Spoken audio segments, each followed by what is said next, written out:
ఆంధ్ర తెలంగాణలో తక్కువ ఫీజులతో high quality results ఇస్తున్న ఏకైక సంస్థ తిరుమల్ ఐఏఎస్ ఇన్స్టిట్యూట్. మాజీ మంత్రి వైఎస్ వివేకానందరెడ్డి హత్య కేసులో మరో కీలక పరిణామం చోటు చేసుకుంది. ఈ కేసులో అప్రూవర్ గా మారిన దస్తగిరిని జైల్లో బెదిరించారనే కారణంతో నలుగురుపై పులివెందుల పోలీసులు కేసు నమోదు చేశారు.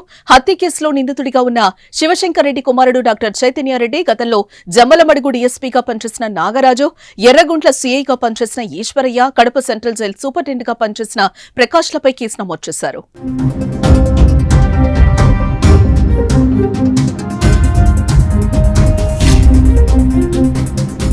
2023 అక్టోబర్ నుంచి 2024 ఫిబ్రవరి వరకు కడప సెంట్రల్ జైల్లో దస్తగిరి రిమాండ్ ఖైదీగా ఉన్నాడు. ఆ సమయంలో వైద్య శిబిరం పేరిట డాక్టర్ చైతన్యరెడ్డి జైల్లోకి వెళ్లి బెదిరించినట్టు దస్తగిరి ఫిర్యాదులో పేర్కొన్నాడు. నీ వల్ల మా నాన్న వైఎస్ భాస్కర్ రెడ్డి జైలుకెళ్లారు, అవినాష్ రెడ్డి ఇబ్బందులు పడ్డారు, భాస్కర్ రెడ్డి ఆరోగ్యం బాగలేదు, ఆయనకు జరగరానిది జరిగితే మేం నిన్ను నరికేస్తామని ఆయన హెచ్చరించినట్లుగా తెలిపాడు.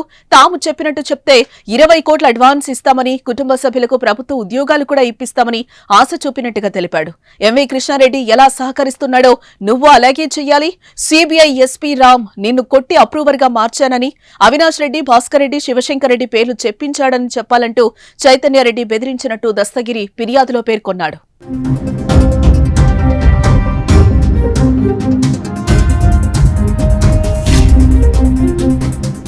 అదేవిధంగా తనను జైల్లో బెదిరిస్తున్నారని తన భార్య మీడియాకు వెల్లడించడంతో అప్పటి జైలు సూపరింటెండెంట్ ప్రకాష్ వార్నింగ్ ఇచ్చినట్లుగా దస్తగిరి ఫిర్యాదులో పేర్కొన్నాడు. నీ భార్య మీడియా ముందు వెల్లడించిన అంశాలు నిజం కాదని, ఆమెకు మతిస్థిమితం లేదని చెప్పు. చైతన్యరెడ్డి నిన్ను జైల్లో కలవలేదని, ఆయన వైద్య శిబిరం పూర్తి చేసుకుని వెళ్లిపోయారని చెప్పు అంటూ దస్తగిరిని బెదిరించి లేఖ రాయించుకున్నారనేది ప్రధాన అభియోగం. చైతన్యరెడ్డి దస్తగిరిని బెదిరించినప్పుడు ప్రకాష్ ఆయనతో పాటే ఉన్నారనేది మరో అభియోగం. ప్రస్తుతం ఈ కేసులో ప్రకాష్ ను A2గా పోలీసులు చేర్చారు. ఆయన ఇప్పుడు నెల్లూరు జైలు సూపరింటెండెంట్ గా పనిచేస్తున్నారు.